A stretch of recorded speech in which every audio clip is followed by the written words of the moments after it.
And then I said, Winter Soldier? I barely know her. No. Yes, dear viewers, we're once again coming at you through the magic of Discord. We, of course, being James R.I. Cady. And Cady Leaks. Of Cady and Cady. Just another one of those talking about movies and TV YouTube shows. Cady, what's on the menu for today? Why, that would be Marvel's The Falcon and the Winter Soldier, of course. That would explain the title of the video. And why I rewatched the entire series in the lead up to this. Oh, and also that hilarious joke I opened on. No.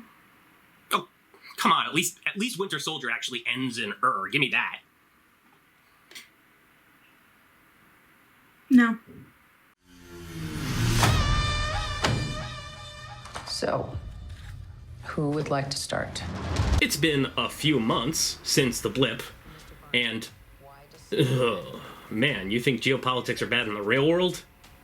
While the governments of Earth 199999 scramble to relocate, repatriate, and otherwise find a place for all these folks, Sam Flappy Bird Wilson is still wrestling with the responsibilities thrust upon him by Steve Rogers' unexpected retirement. And reformed international super assassin James "The Buck" Barnes also has some thoughts on that.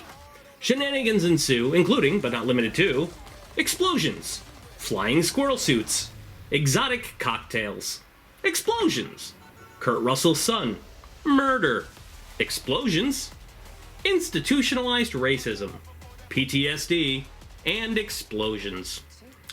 All this and more in Marvel Studios' The Falcon and the Winter Soldier. So, James.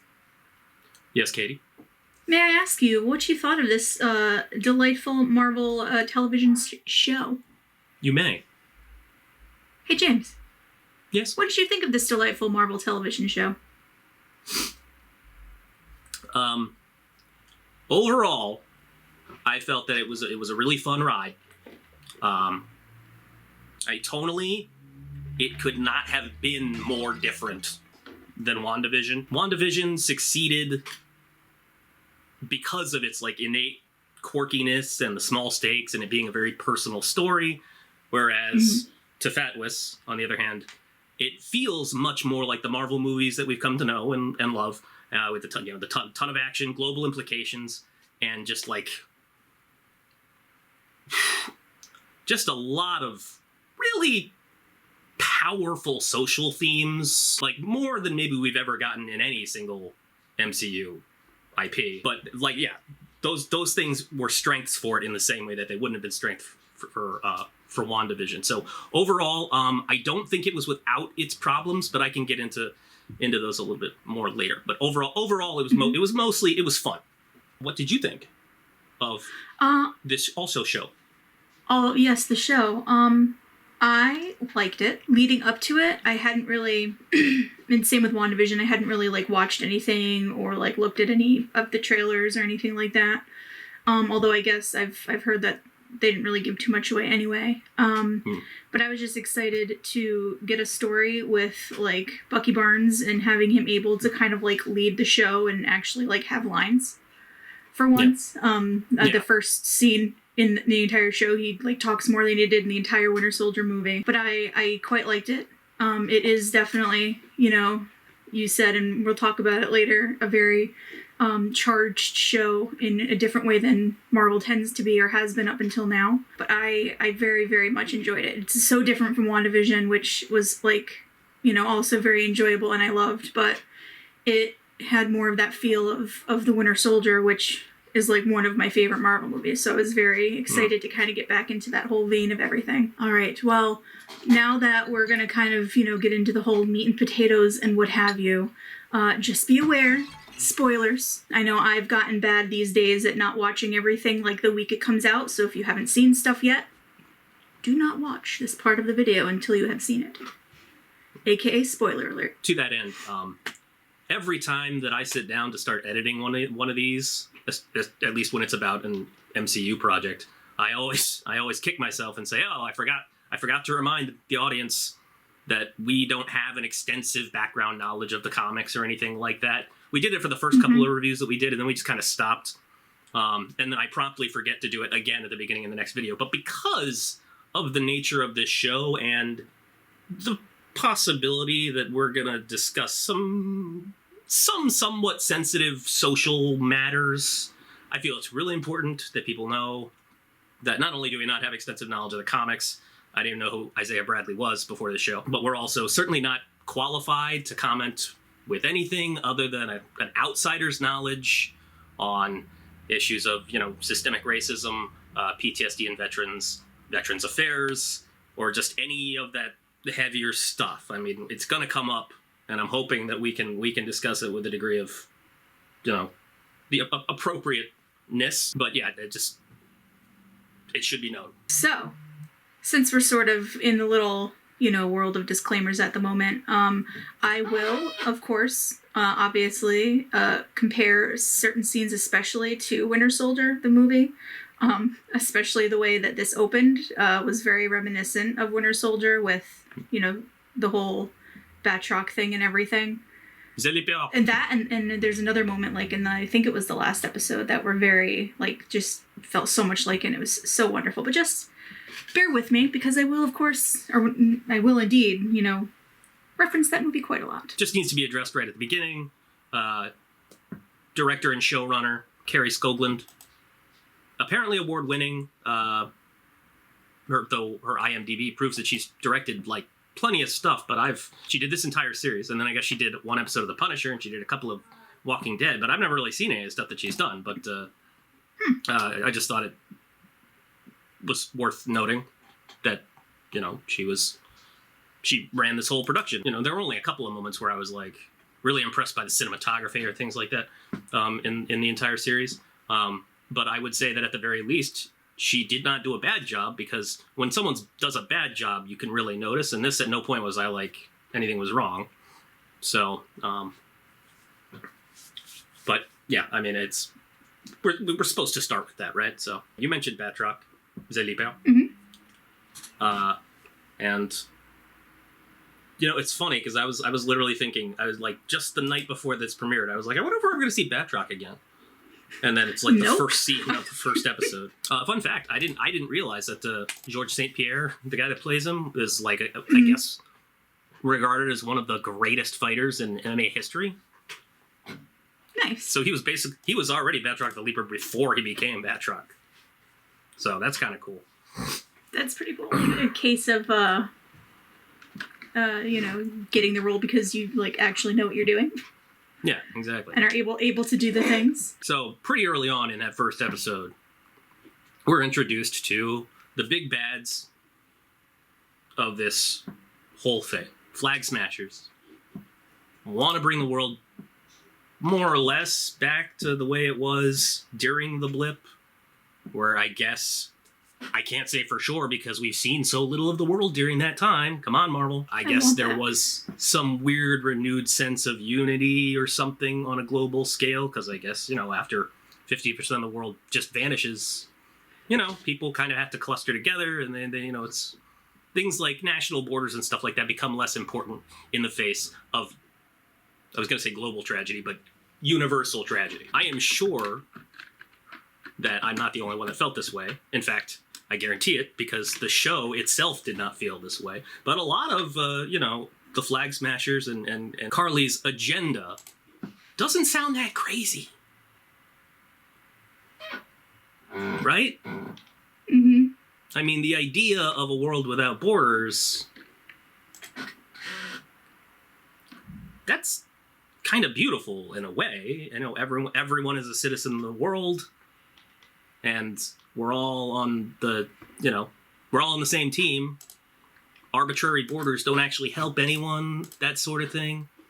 But I mean, obviously, that's what we were supposed to feel on at least some level, because literally that's Sam's whole thing throughout the show is that he's not demonizing her, that he actually kind of sees where she's coming from.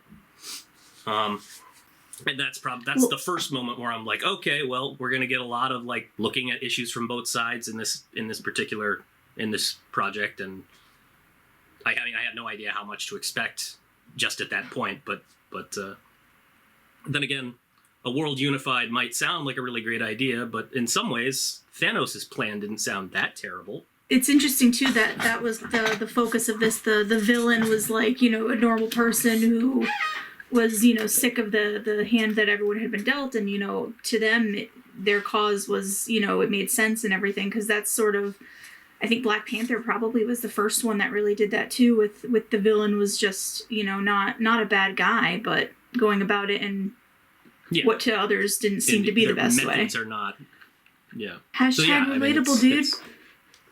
That's how you know from the pretty much the very beginning of the first episode.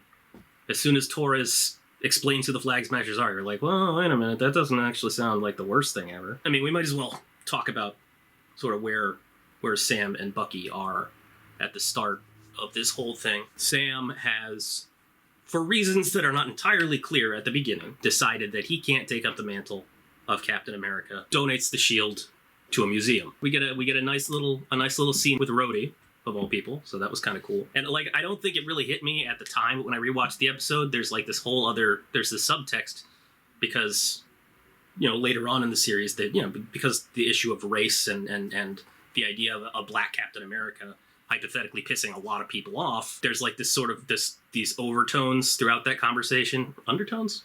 Some kind of tone that's not the main tone. It's actually weird that they were standing in front, they were in the museum, they're standing in front of all these panels of pictures of Captain America and stuff like that. And it's sort of a weirdly inverted version of a very iconic frame from Truth, Red, White, and Black, which is the comic that established Isaiah Bradley and his story in the comics, where Captain America is standing in front of a wall of Isaiah Bradley and a bunch of pictures of him like meeting celebrities and things like that and all this other stuff.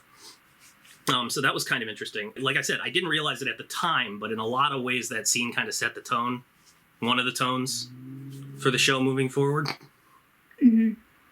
There were a few specific threads like that as they set it up, like in that first episode, and then even, I'm sure if I had gone back and watched it too, it would have been something easily picked up upon, but thinking back on it now, there are other things too that I, for some reason, didn't pick up on watching this the first time. Actually, I do like that. I didn't realize that because later, again, we'll mention it later, but that totally is a nice bookend with Isaiah. And of course, and now Bucky opens the series. He's almost unbelievably received a full pardon. Just as long as he goes to therapy. Yes, he's in mandated therapy. One of the requirements of his therapy is that he basically has to go and, I'm sure there's an actual like term used in psychology, but make amends, I believe is the term they use in like Alcoholics Anonymous. Basically go around and apologize to all the people they hurt as the Winter Soldier, or otherwise reconcile with the fact, with some people that he actually helped through his actions as the Winter Soldier, who aren't necessarily good people. And his whole thing is another, you know, it parallels another ongoing problem that we have in the world today of, you know, not necessarily knowing how to address trauma or otherwise take care of, you know, our veterans after they've been to war or whatever and things like that. And so there's another whole other layer of social commentary there, and the two overlap at times. And I do have to give props to Sebastian Stan, because while, you know, he's, especially in the Marvel movies, he's not exactly known for being the most expressive because his character's not written that way. The level of like micro-expression that we see from him in moments during this series, how he can just kind of go from like almost boyishly charming to being just like a horrible trauma victim who's like scared out of his mind. He's a very talented guy. I would say, I mean, the micro-expression thing too throughout all of Winter Soldier. Because I've seen him in a few other things too, and he's a great actor. An interesting moment, one that I'd literally just been wondering about before the first episode told us. Apparently, the Avengers don't really have a payroll. Didn't really have I'm not even sure the Avengers exist anymore, but they didn't really have a payroll. You know, Sam says something about there's a tremendous amount of goodwill and things like that when they're at the bank trying to get a loan to save his sister's business. Save the boat. Mm-hmm. Like, I assume that when Stark was around, at least, Stark had so damn much money that, like, I mean, especially, I imagine if people were living on campus, they really had nothing to worry about. I mean, as far as all, they had a place to stay, and they were never going to run out of food, so who cares? Technology and resources for sure. Like, I think that's the assumption I think most people would make too is. Well, that's the thing, is I think in the back of my head, up until that scene, I did make that assumption, but at the same time, having it pointed out, I was kind of like, there's a part of that doesn't sit right with me. But no, because especially after the Sokovia Accords, the Avengers officially, because they would have become envoys of the UN, which you'd think that would mean that they got funding from the UN, but because that fell through and the Avengers broke up like the Beatles. Yeah, and I mean the whole 5 years of all of that, I'm sure, disrupted anything that was in place at the time. Yeah, well, and that's another thing that we talked about it in WandaVision. When we got to see someone actually returning from the blip, we are slowly getting bits and pieces, sort of filling in what life was like and what it's like coming back. And this one obviously addresses it in a much bigger way than WandaVision did. We saw a couple of random people. This time, we're talking about like the global implications of a bunch of people not being here one day and then suddenly being here. I want that series. Yeah, well, maybe we won't get the documentary series, but as long as they continue to fill it in, I can live with it. I'd love to get that too, but well, especially one thing that we don't seem to be getting though. We're getting a lot of things are back now, but we still don't know what life was like during it. We can sort of fill in the gaps, but even that, we're forced to make some leaps, and I'd just like to know how people spent their time. When it comes time for Hawkeye, I have theories, but we'll wait to discuss that later. The therapy session that they both had, right? Apparently, most of that was just them, like, riffing, which is amazing. You bring up the therapy session, and that's another kind of a pivotal moment, because Bucky is kind of annoyed at Sam. I mean, I would say, like, right out hostile. He's angry. At Sam for giving up the shield, and up until that moment in the second episode, it's never really explicitly stated why. Obviously, we could all make guesses, but yeah, he basically says, "Oh, why are we talking about this?" The first episode ends with the reveal that the people that had the shield have just decided, you know what? America needs a new Captain America, and they just gave it to some guy. Let's talk about John Walker for a second, Kurt Russell's son, Wyatt Russell. I thought that the actor did a very good job, because there was a lot of nuance to that character that, frankly, there didn't need to be as much as there was, but I'm glad there was, because the character could just as easily have been like one-dimensional and shitty, and it would have fulfilled the same bits in the plot, but there was definitely a degree of depth to him. What did you think of John Walker? So overall? He's definitely one of the areas in the comic that I like literally knew nothing about. I think in all of the Marvel movies that have come out, the only character I knew even less about was Mysterio. So like that whole, I had no idea what was going. I knew nothing about Mysterio, like at all. It was so great. But that's crazy. I literally knew nothing. Okay. But I hadn't really even heard the name John Walker, and I didn't want to do like very much research into it.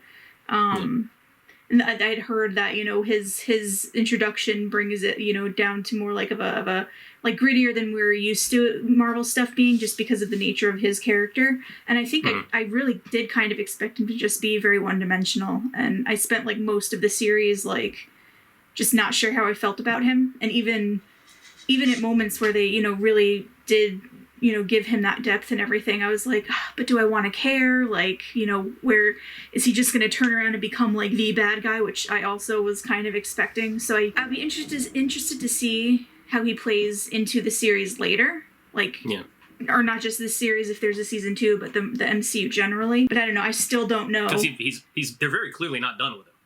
Yeah. And I I don't know if I like him yet, I guess. I don't know. I don't want to say redeemed himself. I feel like he did, to a degree, redeem himself, certainly. Just, there's that pivotal moment where he makes the decision between going with how he's gone the whole series and, like, going for himself and revenge and everything and doing, like, the right thing and helping. Saving the van full of people, Yeah. But, so, I mean, he definitely, had the mini redemption. Again, very, very in-depth character development for just a few episodes, but sure. I don't know. Yeah. I don't know. We'll see. We'll see where he goes. That's pretty much where I'm at. I've seen some stuff online. I've literally seen a headline that said that John Walker was an incel. And not only does that not make any goddamn sense to me. Mm-hmm. Because first of all, that guy fucks, and you know it. Second, I mean, he's got a hot wife. Come on. Second, don't get me wrong, the character made a bunch of he screwed up plenty. He did.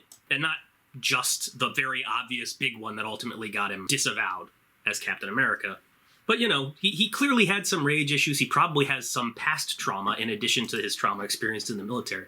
But one of the things that I find so interesting about him, and it really kind of takes front and center here for me in this series, because we're talking about, a lot of it centers around veterans and trauma and things like that. And is that, think this guy, he's not a super soldier. He's a guy. He's a guy.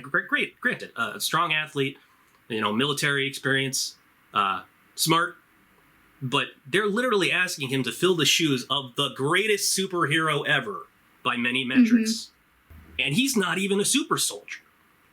So when he first kind of loses his cool, or even when he ultimately snaps and kills that guy in front of everyone, the amount of pressure on him as an individual is one that we as just regular fucking plebes can't even fathom. So, while don't get me wrong, when they let him off without a court-martial, asked him, told him he couldn't be Captain America anymore. It was kind of a dick move to cut his benefits, but overall, that was kind of the best he could hope for in light of the politics of the situation. But then there's that line where he basically says something about how you guys made me. What am I supposed to do now? I did what you trained me to do. And sure, I messed up, and that's again, it's a running theme with the social commentary and the way that I think it probably started back after the Vietnam War, that conversation about not taking care of soldiers when they come back and things like that. But it all as a son of two military parents, it's stuff that I hear about sometimes, and it's. It's important, and again, it elevates the show on some level. It keeps the conversation going, or in some cases, it might just start the conversation with certain people. Yeah, well, and I mean, he, Sam, Bucky, even what's her name? Carly Morgenthau. That's the one. Yes, Carly. Jesus, I was like Kylie. That's not right. They all have like that core, like, people expect me to be, so much better, so different than I am, and either overcome it or succumb to it throughout the show. And it's like each person has that dynamic they're working with, and it's interesting to see how each of the stories develop. Yeah. Throughout the series, and I the more we talk about it now, and the more I think about it too. I mean, like with John Walker, it was the whole, I am what you made me, and basically he got up to that point where he was Captain America and was told he wasn't good enough, and I mean, you can only imagine what that would do to someone who had spent their whole life training for something like that. And I think I think I spent too much of the show just probably like I'm sure Bucky did, like just comparing him to Steve, which that's exactly my point. But it's also, that's one of the, like, I can only kind of give Bucky a pass, not because I think that he was a royal dick. Oh yeah. To Walker at the beginning. Like, he would not have any of it, even though this guy was just trying to do the best he could to be the best man that he could be and help his country. and Bucky just treated him like he was a monster who personally killed Steve and stole his shield. So, and that certainly didn't help. No. With Walker's, like, if Bucky had at least just been like, hey, I knew Steve, respect my experience, they might have been able to meet somewhere halfway. Yeah, well, and I think again, so much of the discussion, I think, is going to kind of surround that, that sort of thing, that subject. But Bucky saying, if Steve was wrong about you to Sam, then he was wrong about me. I think a lot of it was tied in with that. But then towards the end, the second to last episode, when he told Sam, like, he didn't realize, what handing the shield to a black man would, like, put him through and everything like that. I think that was, like, that point where he was finally like, you know what, I need to think about the other people involved in this. How could Steve or I possibly know? Mm-hmm. So, and that's it's good to bring that, because that's a very powerful moment, I think, in the show. At least for me, it was, because it sums it up. So after the fucking year that we've had, it sums it up so well. Mm-hmm. Of just, like, first of all, people get way too defensive and assume that they're being attacked as soon as someone points out that maybe something they've done or said might be problematic. Mm-hmm. Second, it's about listening and just being compassionate and trying to understand the other person. No one should be making another person feel like an asshole. That doesn't help anyone. Mm-hmm. I mean, we're both white. In light of some of the stuff that happened last year, I didn't know how or what to say. If I should say anything, or if I should just sit back and listen, because even if you're showing support, you're still somehow making it a little bit about you. And yeah, I think that really the whole point at this is just it's to listen. It's just to listen. Be open. Be open to these ideas. And then Sam follows it up with that beautiful line about how it's not about making yourself feel better. It's about making the person that you're talking to feel better, bringing them closure. Mm-hmm. And it was a powerful moment, a great scene, really. Plus they were having a catch, which was fun. Something occurred to me since we're talking about it. Did Steve ask Bucky if he wanted to go with him? For what? Oh no, I don't think he did, at least not on camera. Why not? I don't know. On camera or off camera, did he ask? And did Bucky say no? Because if I think about it, the only logical explanation is that he didn't ask. Because why wouldn't Bucky say yes? Back in the 40s, he was not an assassin. He wasn't, he didn't require a full pardon. He would have gotten to live out his life with his best friend and his best friend's gal, and maybe gotten a best gal of his own. Why is he still here? I mean, I'm glad he is, but it's like, it's... He doesn't belong here any more than Steve did. Probably plot device. I hate you. So I think, too, like, talking about the whole spoiler thing and everything, and, I mean, jumping around a little bit anyway, for some reason, even though I didn't really see, like, trailers or look anything up, I totally did know that Zemo is coming back. And I don't know if I assumed Sharon was going to be in it or had seen something, but, like, I kind of wish I hadn't known, because that, like, reveal was just so nice. I really like Daniel Bruhl. He's an interesting actor, and he brings a real weird enthusiasm, like subdued enthusiasm, to the role here, like more than we even saw in Civil War.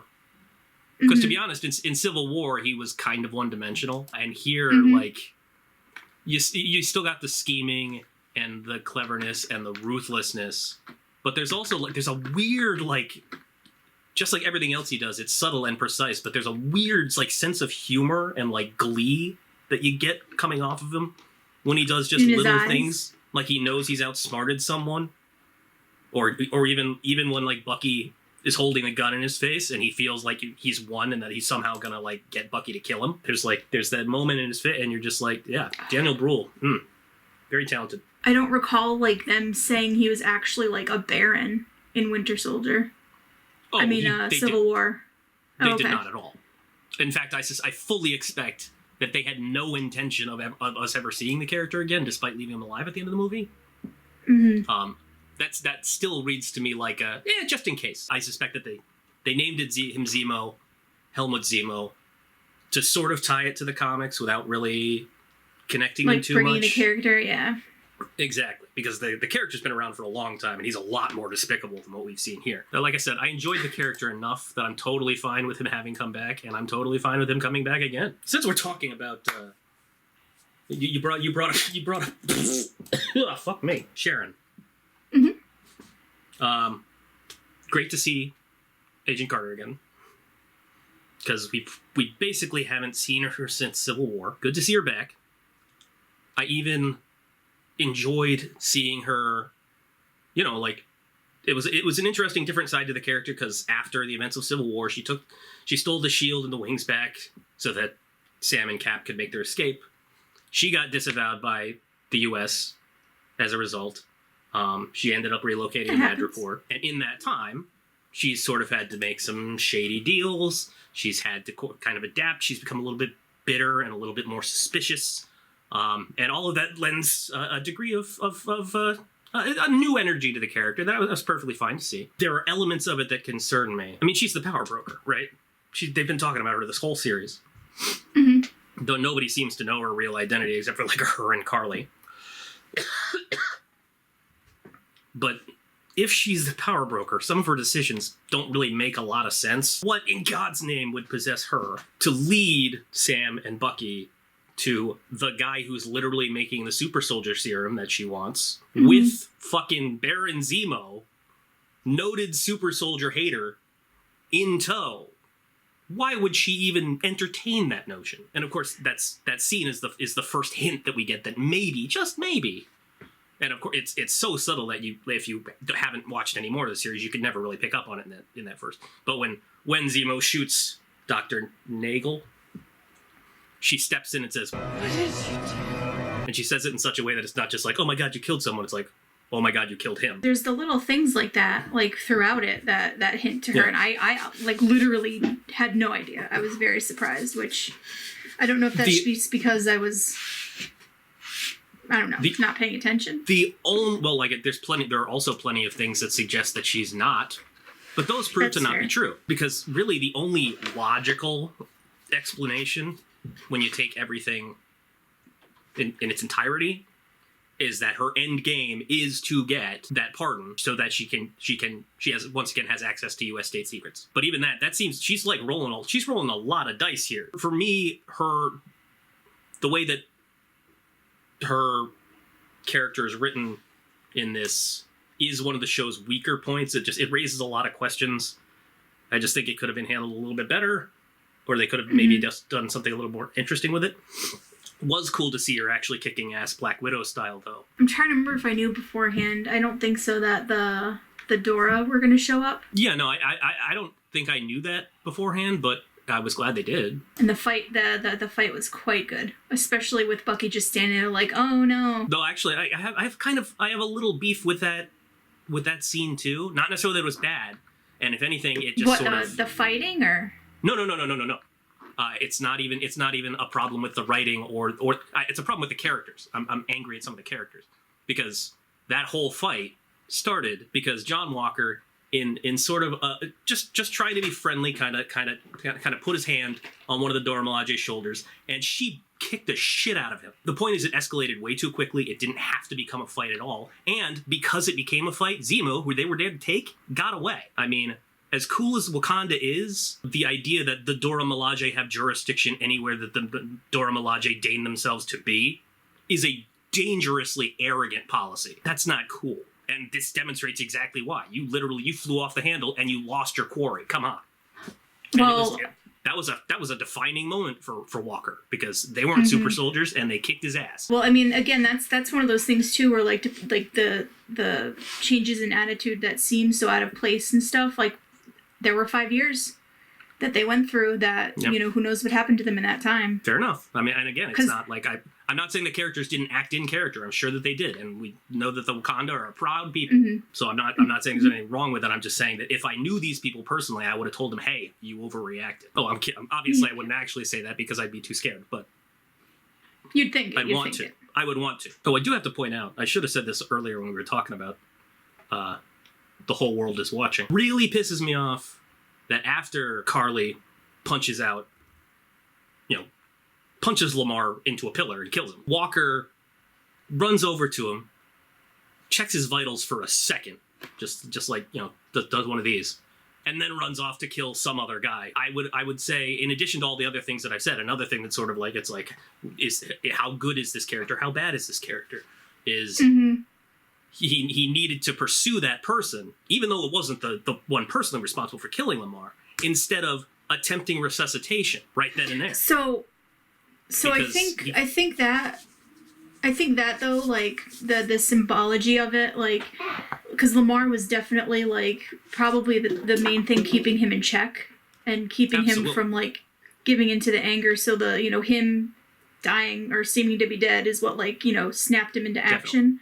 And then I feel like that just made it more poignant, I guess, when instead of going after her, he chose to save the people in the van. So I think it was I think it was just done to like really drive those points kind of and make them you know, more. The vacillation of the character is what made him really interesting for me, is because you could kind of understand why he would choose either way, but it was like you still want, even if you don't like him that much, you'd still prefer that he make the right choice. And he did. I didn't think he was going to, and that was nice. Yeah. It was nice. So I'm really curious what they're going to do with him moving forward. Okay, so we've managed to go this long without really directly talking about Isaiah Bradley. Like I said, I had never even heard of this character or this character's story. I had not either. Before this show started. I went on Amazon, and normally I like the physical media, you know, so I would in most cases I would buy the compiled graphic novel of Truth, Red, White, and Black. But that was like $900. So not only did I compromise I felt it was important enough to compromise my need for physical media, but I also downloaded the digital comics and the app to read them on my computer. Made me feel dirty all over, but I felt it was that important. The whole idea behind Isaiah Bradley holds a real mirror up to the history that the American government has with, well, not just black people, people of color in general. I mean, obviously, Isaiah, things have gotten better, but, you know, Isaiah Bradley in the MCU fought in the Korean War. In the comics, he was right out there alongside Captain America, even though Captain America didn't know he existed. It makes perfect sense that they would tie this story to a show about a black man taking up the mantle.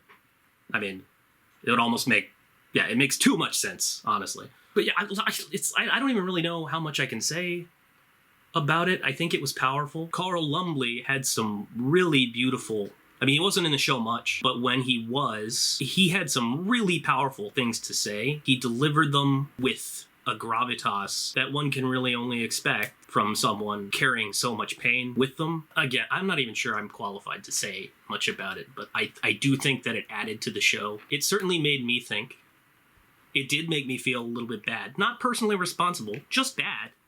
Because, you know, well, I mean, obviously this is a superhero show. That this didn't actually happen, but the you know, parallels between the super soldier program that he was part of and like the Tuskegee experiments and just plenty of other examples in history of the United States government just using non-white people to, you know, test chemicals and all other kinds of shit. It added a whole other level to it, and I'm sure, like I said, I'm sure that there are tons of people out there that are gonna be upset because they don't want to think about this stuff. They just wanted to watch a fun superhero show. But that's the world.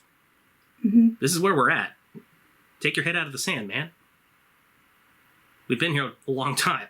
It's time. Mm-hmm. And I mean, that Sam's speech at the end, too, I mean, was basically that sort of thing, speaking to all the senators and all the people that they had just saved, basically telling them exactly that, you know, you didn't want to think about this before, look where it's gotten us.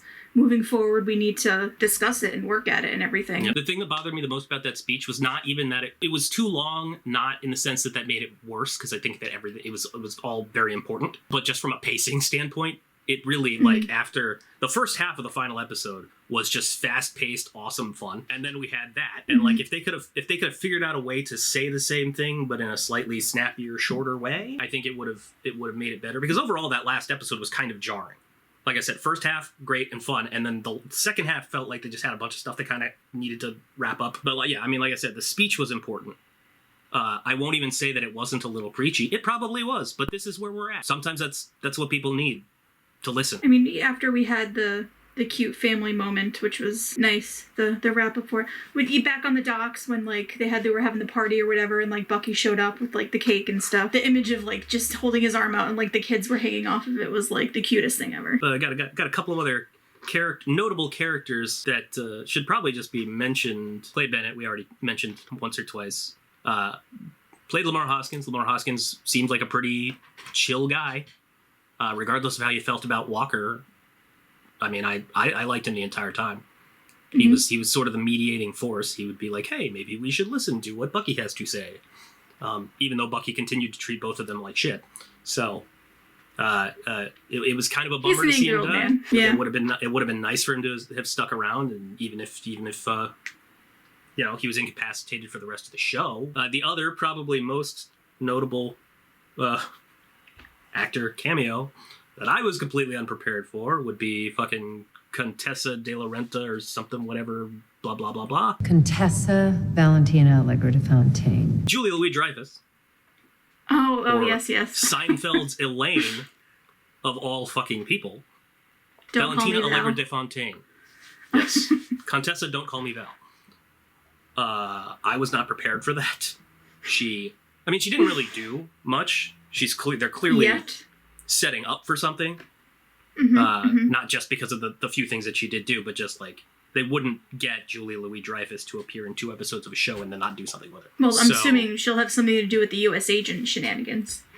Well, here's the thing: is I haven't done extensive research on this, but I've heard some things that maybe she's trying to put together a team of sorts. Interesting. This is just a theory on my part, because while I've read a couple of things, I haven't looked into it. There's no big team up movie at the end of Phase 4, right? Or at least it doesn't say there is on any press release that Disney has made or whatever. I'm starting to think that there may very well still be a team-up movie at the end, but they're keeping it a secret because they don't want to spoil it, because while it will be an Avengers movie, it'll be one of those other groups of Avengers, like the Dark Avengers, or the Young Avengers. Well, I was going to say, like, with Kate Bishop? They're also setting up pretty damn hard, but the Young Avengers, we got Elijah Bradley in this show, who I guess in the comics technically didn't have super soldier in his blood, despite his grandfather. But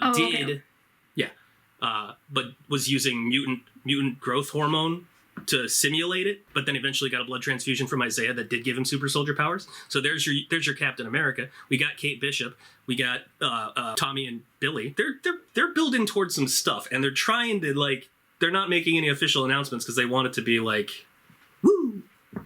Like what, pulling them from an alternate dimension or something? The kids, because we still don't know exactly what happened there. That's true. I mean, did they exist in some capacity? Yes. Could they exist again in some capacity? Also, yes. What I'm saying, both of those characters were in the Young Avengers in the comics, so it's not. I don't believe it's a coincidence that we're seeing all of this now. Interesting. So, I'm excited to see where it'll go. I'm still just so damned excited. Like, we have so much coming up. Well, because is it next month is Loki? Or, Loki is June.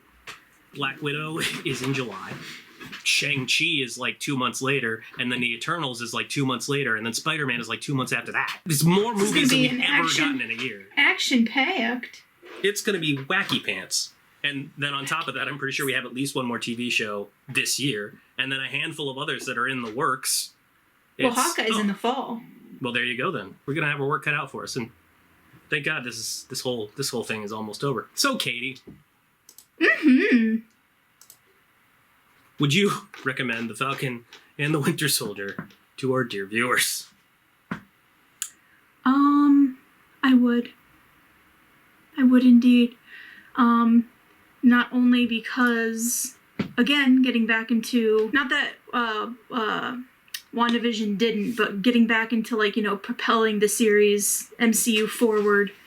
With this one, I think was just nice to kind of get back into like the usual swing of things, and it felt more like, you know, the usual MCU type of movie than WandaVision did, so just kind of like getting back in the swing of things, because I have a feeling Loki will kind of be more on like the WandaVision weird end, but who the hell knows, because who the hell knows? Well, I've seen the trailers, so I at least have a sense.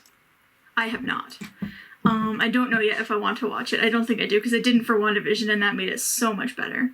Well, to be fair, I feel like the trailers for a TV show are going to give away a lot less overall in terms of context than trailers for a movie do, just because there's so much more. That's fair. Well, yeah, and Marvel is generally pretty good about not doing super spoilery stuff in there. By the time we got to Infinity War, they started just straight up changing their trailers. They put stuff in there that wasn't in the movie. Screw you.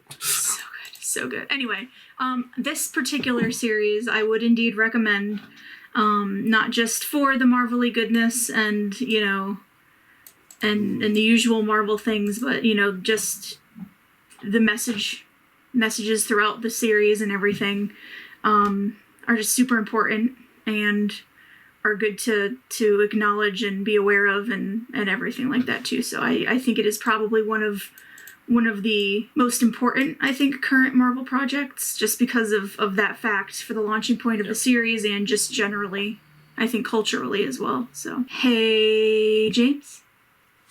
Yup. Would you recommend this here Marvel show thing? Yup. Cool.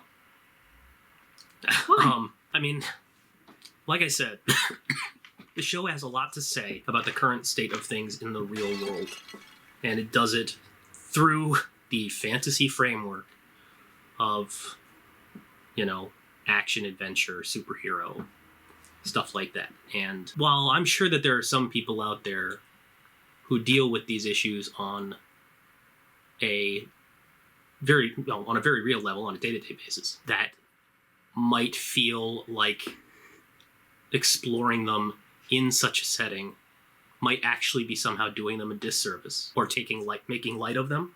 And I can respect that. The fact of the matter is that some of us just have an easier time processing stuff like that through that lens. I myself consider myself, you know, one of them. So if you are that kind of person, the kind of person who might find it a little offensive, maybe I don't recommend it for you. You know, I would hope that you won't condemn it as a bad show. But the same goes for if you're the kind of person who just plain doesn't want politics in their escapist superhero movie stuff, and you're just looking for something that's not going to make you think, and it's just fun, then maybe take a pass on this too. I don't think you should, but if it's all it's going to do is piss you off, then don't waste your time. But for the rest of you, people who like to be challenged and who like to, you know, who like superheroes, but also know that they don't really exist, but they deal with a lot of the same stuff that we do. Yes, I absolutely recommend it. And I encourage you to keep an open mind, both in watching it and in approaching the world after having watched it. And in communicating with other people that are different than you, people that have different experiences than you. So yes, I think it was a pretty important show, but it's not for everybody, for exactly the reasons I just said. And so, dear friends, we come to the end of yet another episode, and with any luck, it'll be the last show we shoot from our separate houses. That's right. In just a matter of a few more days, the entire 655 crew will be fully inoculated, and we'll be right back in the basement. Thank you. Right back in the basement, getting ready to bring you all of your favorite shows, and probably some of the ones you don't like as much also. Yeah, well, you know. As always, until then, please don't forget to like and comment and subscribe and pretty much just share with all of your friends and everyone, really. Yeah, word of mouth is the greatest gift you can give us. Anyway, until next time, we have been Cady and Cady of Under 655 Studios. 655. Flip you on the catch side.